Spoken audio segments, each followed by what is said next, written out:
سلام میکنم به همه شما عزیزان. امیدوارم حال همه شما خوب باشه. هفته گذشته از ترموسویچ استفاده کردم برای جلوگیری از سوختن موتورهای کولر که هزینه بسیار زیادی هم خانواده ها متقبل میشن به خاطر سوختن کولر. و این هفته میخوام از همین ترموسویچ قابلمه‌ای استفاده کنم برای جلوگیری از جوش آمدن رادیاتور.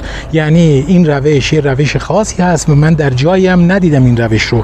روش خیلی ساده هست، همه میتونن اونو اجرا کنن، فقط مثبت منفی رو بلد باشید هیچ مشکلی دیگه نخواهد داشت. پس بریم و این کار رو انجام بدیم. من از بین ماشین ها 405 انتخاب کردم. ماشین فوق العاده خوبی هست و پرقدرت هم هست و پرشتاب. منتها یه مشکلی که داره اینی که باید همیشه راننده حواسش به آمپر آب باشه، چون آمپر آب اگر بالا بره و از وسط حرکت کنه و راننده هم متوجه نشه، مطمئناً واشر سرسیلند خواهد سوخت و خرج‌های بسیار زیادتری رو شامل میشه.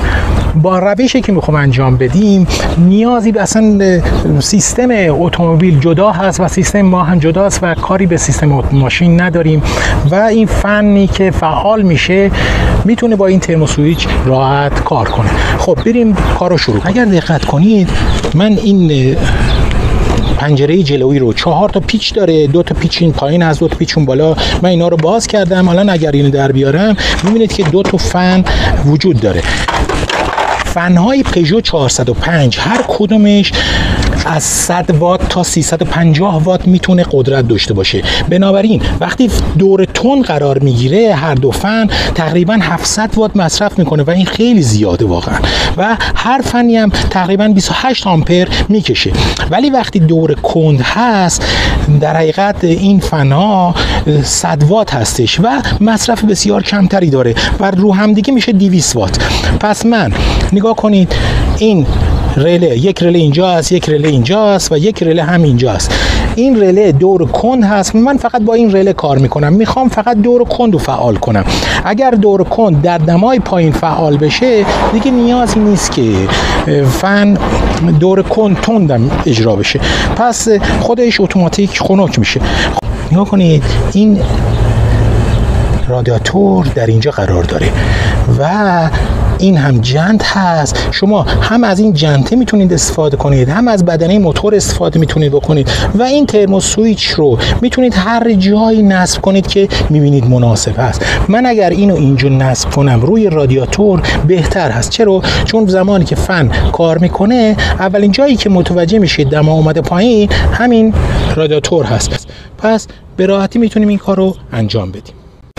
خب من موتور رو روشن کردم ولی هنوز فنا میبینید که کار نمیکنه.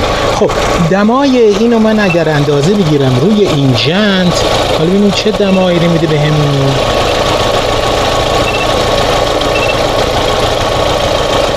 - 81 درجه.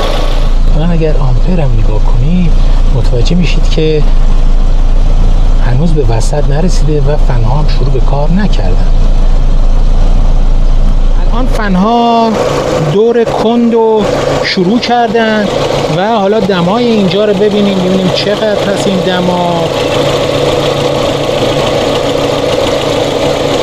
امیدوارم پیدا باشه. دما 89 درجه است. نگاه کنید ترموسویچی که من دارم استفاده میکنم یک ترموسویچ 60 درجه است و اینو به خاطر این میذارم که سریعتر کار کنه و مشکلی به هم نزنه. پس بریم برای نصب ترموسویچ. من از چسب دوقلویی استفاده میکنم که تحمل گرمای خوبی داشته باشه و بتونه 200 درجه رو به راحتی تحمل کنه. خب من اینو هم میزنم اینجا و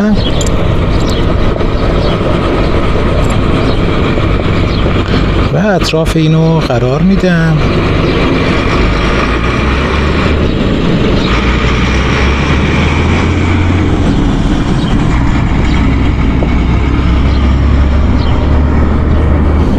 خب حالا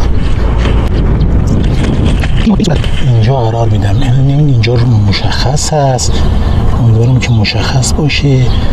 خب و این جهتش هم اینجور میزنم الان به این صورت شد. حالا نگاه کنید به این صورت شد و حالا لازم دارم 2 تا فیش به 2 سرش زده بشه. خب بریم این کار رو انجام بدیم. نگاه کنید من میخوام رله رو فعال کنم. پس رله مصرف برقی نداره و سیم نازک هم میتونید کارتو انجام بدید.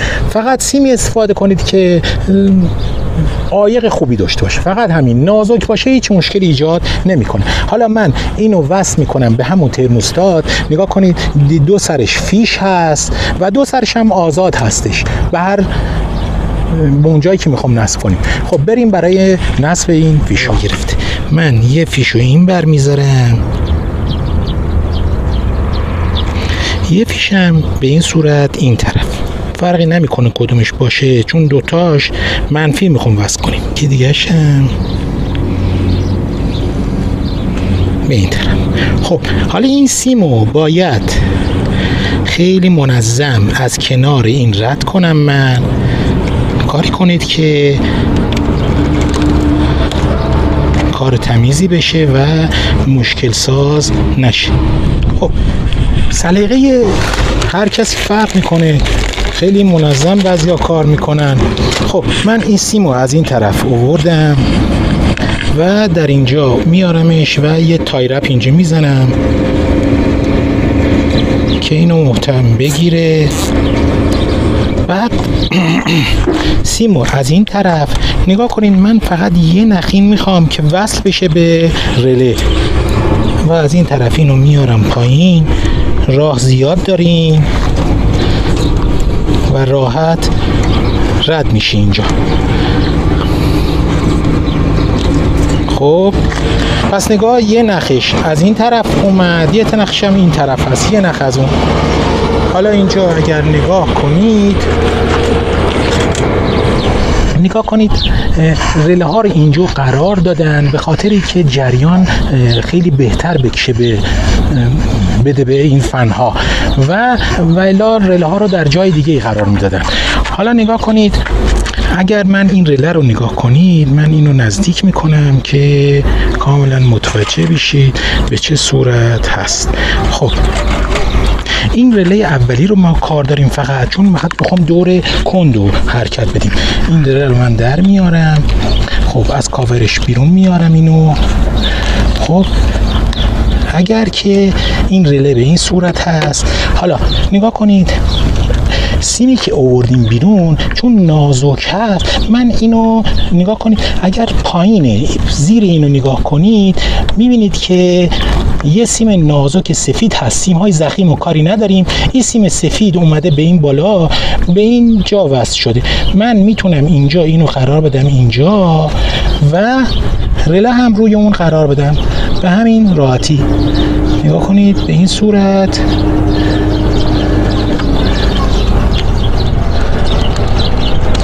رله به هم راحتی قرار. البته از توی کاور ردش میکردم بهتر بود. حالا اینو اینجا نصب کنم و اینم به این صورت باشه. به همین راحتی این کار انجام میتونه بشه. حالا اگر من موتور رو روشن کنم، الان من ترموسویچ 60 درجه گذاشتم و باید خیلی سریعتر روشن بشه. و این قسمت هم این یکی که اینجا وجود داره اگر نگاه کنید، اگر اینم نگاه کنید به منفی باید بدیم. هر جایی میتونه باشه منفی. حالا من استثناً اینو به مستقیم به منفی میدم. شما میتونید با یه فیش به اینجا نصب کنید به هر جایی که خواستید. حتما لازم نیست به اتصال منفی باتری باشه. خب نگاه کنید الان من اینو اینجا میدم. الان روشن شد. دمای رادیاتور بالاتر از اون مقداره. خب این روشن میمونه تا مقداری که کار کنه و آف کنه و ترموسویچ خاموش بشه. من حالا ماشین رو روشن کردم. ببینیم در چه دمایی شروع به کار میکنه. میریم سراغ شروع شد.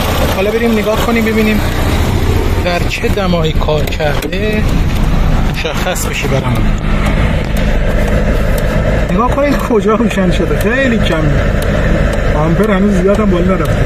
شما از ترموسویچ 70 درجه اگر استفاده کنید خیلی بهتره. این 60 درجه از خیلی زود شروع کار میکنه، 70 درجه یا 75 بهتره. خب دیدید که چقدر کار ساده بود. فرم‌دهی سیم‌ها بستگی به خودتون داره و سلیقه خودتون داره. مرتب این کار رو انجام بدید که دچار مشکل نشید. نگاه کنید، شما میتونید روش دیگه هم انتخاب کنید. از ترموسویچ 100 درجه استفاده کنید و یک بازر. نگاه کنید بازرهایی که تو بازار هستن، یه بازر 12 ولت میتونید بخرید، قیمتش هم 14,000 تومان هست. من الان خریدم 14,000 تومان و مثبت منفی اون رو رعایت کنید و اون رو به سیم بدید. نگاه کنید به این صورت به سیم وصل کنید، یه سرش هم آزاد باشه. یه نقش رو میدید به خروجی ترموسویچ، یه نقش هم به مثبت باید بدید.